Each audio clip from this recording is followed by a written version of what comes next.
Okay की लकड़ी की आजकल काफी मांग है, खासकर अगर वो 100 या 200 साल पुरानी हो। थियरी पियर्सन बेल्जियम में एक आरा घर चलाते हैं। 4 पीढ़ियों से उनका परिवार इस पेशे में है, लेकिन वो अब भविष्य के लिए चिंतित हैं। ओक लगातार महंगा होता जा रहा है और मुश्किल से मिलता है। Bah oui, c'est parce que comment comme je vous dis, on a मेरे encore पास des पिछले trucs साल के कुछ de पेड़ l'année बचे हुए passée, हैं, कुछ j'ai 2 même des साल coupes पहले के qui हैं। à l'autre तो datent हमारे de 10 पास ans. चीरने को लकड़ी तो Donc है, ici, on a लेकिन encore अगले pour, 7-8 pas महीनों pour, के लिए ही बस। encore peut-être pour 7-8 mois, mais pas plus. यूं तो आगे चलकर उनके बेटे को ही आरा मशीन का काम संभालना था, लेकिन ये योजना अब अधर में है।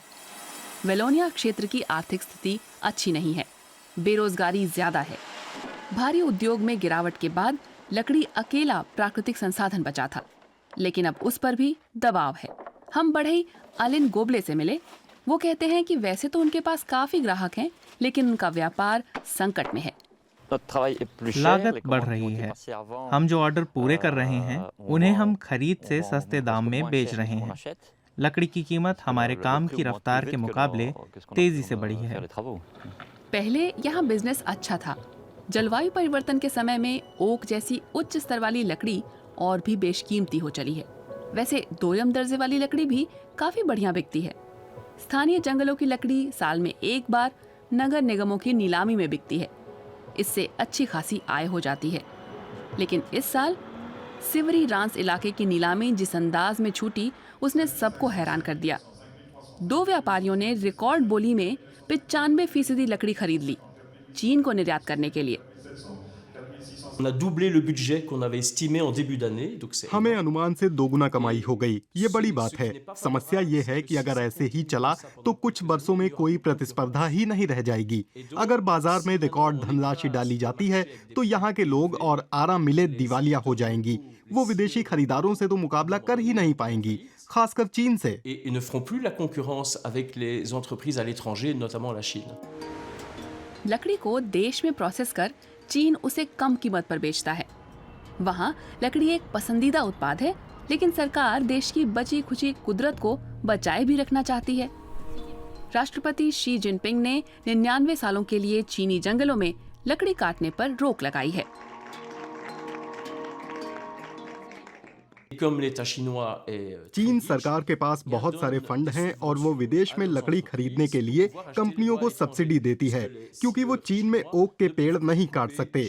लेकिन उससे एक गलत प्रतिस्पर्धा पनपती है जो यूरोपीय, बेल्जियन, फ्रांसीसी और जर्मन लकड़ी उद्योग को तेजी से बर्बाद कर सकती है। wallon, belge, français, allemand. वैश्विक मांग का असर बेल्जियम के स्थानीय टिम्बर मार्केट पर पड़ने लगता है। अपने जंगलों को बचाने के लिए चीन पूरे यूरोप में लकड़ी खरीद रहा है। तो क्या किया जाए? यूरोपीय बाजार के लिए एक निर्धारित कोटा रखा जाए या अपरिष्कृत लकड़ी का निर्यात रोका जाए? और ऐसे उपाय क्या सिर्फ चीन की ओर लक्षित होने चाहिए? आखिरकार लकड़ी की मांग तो पूरी दुनिया में बढ़ी है। इमानुएल डिफेज वानिकी के जानकार हैं। वो किसी उतावली, गैर जिम्मेदाराना कार्रवाई के प्रति आगाह करते हैं।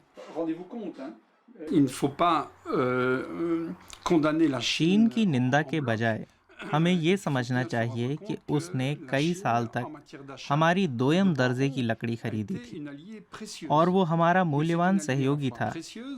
लेकिन ये साथ ही एक खतरा भी है। हम चीन से गुस्ताखी ना करें, बल्कि अच्छे व्यापारिक रिश्ते रखें, मतभेदों को दूर करें जिससे व्यापार बढ़े। चीन को लकड़ी की इतनी दरकार है कि उसे वो ना भेजना एक नाजुक मामला है। ये सच है कि चीनी मांग की वजह से यूरोपीय जंगल गायब नहीं हो रहे हैं। अलॉ लालमान दिखाते हैं कि कौन से पेड़ों का निर्यात होगा। टिकाऊपन के हित में अक्सर बीमार या खराब हुए पेड़ चुने जाते हैं। कुछ मौकों पर बेचने के लिए स्वस्थ पेड़ को काटा जाता है और ये चुभता है। ये पेड़ हरा भरा है, ये कहीं नहीं जा रहा। मैं नहीं चाहता कि कोई इसे काटे। कौन से पेड़ गिराए जाते हैं और कौन से छोड़ दिए जाते हैं, ये फैसला अब भी सिवरी रांस के लोग कर रहे हैं।